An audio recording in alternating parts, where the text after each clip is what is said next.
Where do you fall on right to work, and would you support a federal right to work law? The government has no business telling people what group you have to be a member of or not. I support strongly right to work legislation. Everybody should have the right to work, but they didn't tell you for less, for no benefits. And just breaking, as of next week, Wisconsin will become the 25th state in America that allows workers the freedom to choose whether they want to work for a company and be in a union or not.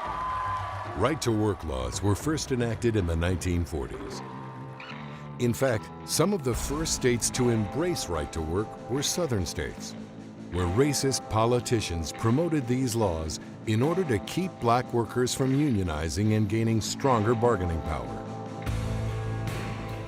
Today, right-to-work is being pushed aggressively by corporate interests and their friends in government, who want to weaken the power of labor unions everywhere in the U.S. Right to work is really an attempt to break down the union, to put a wedge between union members. Say, you know, if it's right to work, you don't have to join the union. It's the beginning of the end for organized labor. If we allow it to continue, then we're going to go down a pretty dangerous path. A carpenter that doesn't belong to the union can, be hired by one of our signatories and not pay any, window dues to that local union or dues check off and working dues and still be entitled to those same benefits. So we have some freeloaders, we call them. We have to represent them. They get our benefits that we negotiated for. You can think about it like picking up a hitchhiker who says, "Hey, give me a ride. I'm not going to help drive. I won't pay for gas. And by the way, if you get in an accident and I get injured, I'll sue you for everything you've got." That's not right. I don't care if you're a Democrat or Republican. You can't justify that. It's just not right. In right-to-work states, you get more and more non-union workers freeloading off of dues-paying union members like us. And guess what happens? Our resources get stretched way too thin, and next thing you know, we're out of business. Which is exactly what the big business owners and politicians wanted in the first place. It's big business making more money is the bottom line. Our membership suffers, and big corporations are basically making more money. The way they frame the right to work philosophy, which in the United States has had more of a significant impact than it has in Canada, although we're facing that now, it's starting there, it has resonated with people. And it's contradictory to what we're doing and who we are and how we are, but it's resonating.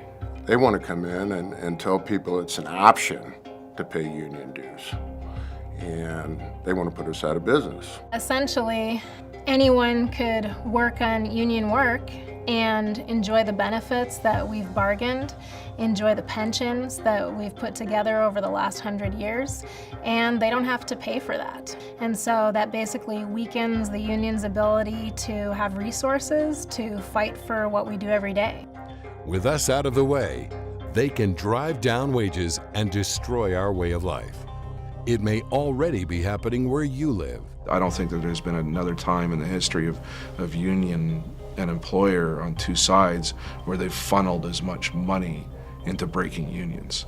The pressure is probably as big as I've ever seen in my lifetime of the anti-union movement. I think our members had better really pay attention to the political climate. There's coalitions out there that this is their mission, is to flip every state to a right-to-work state. And I would suggest that any state that has a closed shop, that they better be on guard, because right to work is coming. And if you think it can happen where you live, think again.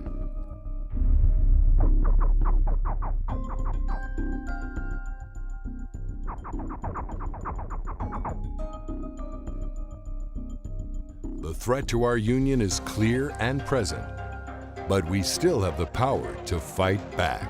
The business community, the right wing, took over a lot of state legislatures and governors and stuff, and they swung the bat and put right to work in there. We can do the same thing. Where I'm from in Illinois, fortunately, we still do not have a right to work state, which we're going to fight and do everything in our power to keep it as it is. We're doing everything we can politically. We're reaching out to government officials. We're having meetings. We're having seminars.